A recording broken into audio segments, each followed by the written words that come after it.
వెన్నెముకని మన సంస్కృతంలో మేరుదండంతోని పోల్చారంటే బేసికలీ మన శరీరం అంతా కూడా వెన్నెముక చుట్టూ బిల్డ్ చేయబడింది.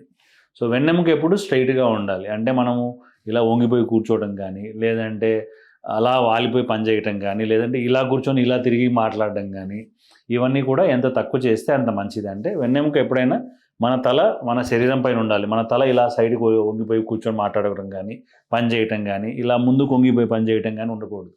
మన తల మన భుజాల పైనే ఉండాలి. అంటే అప్పుడు మన మెడ పైన పడే లోడ్ తగ్గుతుంది. నడుము కూడా మనం ఆనుకున్నప్పుడు ఆనుకొని కూర్చోవాలి. స్ట్రెయిట్‌గా కూర్చోవాలి. వంగిపోవడము, వాలిపోవడము ఇవన్నీ కూడా మనం అయినంత వరకు అవాయిడ్ చేయాలి. ఇలా వంగిపోయి, వాలిపోయి కూర్చోవడం అన్నది చిన్నప్పటి నుంచి కూడా కొన్నిసార్లు అలవాటు అవుతుందండి. మనం కరెక్ట్ చేస్తూ ఉంటే మనం కరెక్ట్ అవుతాం. లేకపోతే మనకు తెలీదు.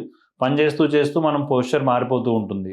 నడుము సంబంధించిన, మెడ సంబంధించిన చిన్న చిన్న ఎక్సర్సైజెస్ ముందు నుంచి చేసుకుంటూ ఉంటే మేరుదండాన్ని అంటే మన వెన్నెముకని పొజిషన్‌లో పెట్టి దానికి బలం ఇచ్చే విధంగా కండరాలు పనిచేస్తాయి. లేకపోతే ఏమవుతుంది, కండరాల వీక్‌నెస్ వచ్చినప్పుడు పొజిషన్ ఉంచేదానికి దాంట్లో బలం ఉండదు. కాబట్టి ఆల్రెడీ మనం ఇలా సాగ్ అయిపోతాం. అయినప్పుడు ఇప్పుడు ఏదైనా కూడా మన కర్ర పైన లోడ్ స్ట్రెయిట్‌గా ఒక పిల్లర్ ఉందనుకోండి. ఒక పిల్లర్ స్ట్రెయిట్‌గా ఉన్నప్పుడు బరువు తీసుకోగలుగుతుంది. ఆ పిల్లర్ ఒకసారి వంగటం మొదలైతే బరువు వేసే కొద్దీ ఆ పిల్లరు విరిగిపోయే అవకాశం గానీ, అరిగిపోయే అవకాశం గానీ ఎక్కువగా ఉంటుంది. మీరు తీసుకునే అదే మందులు, అదే నాణ్యమైన మందులు, కానీ సగం ధరకే. అవును, మెడ్ ప్లస్ బ్రాండ్స్ పై 50-80% తగ్గింపు.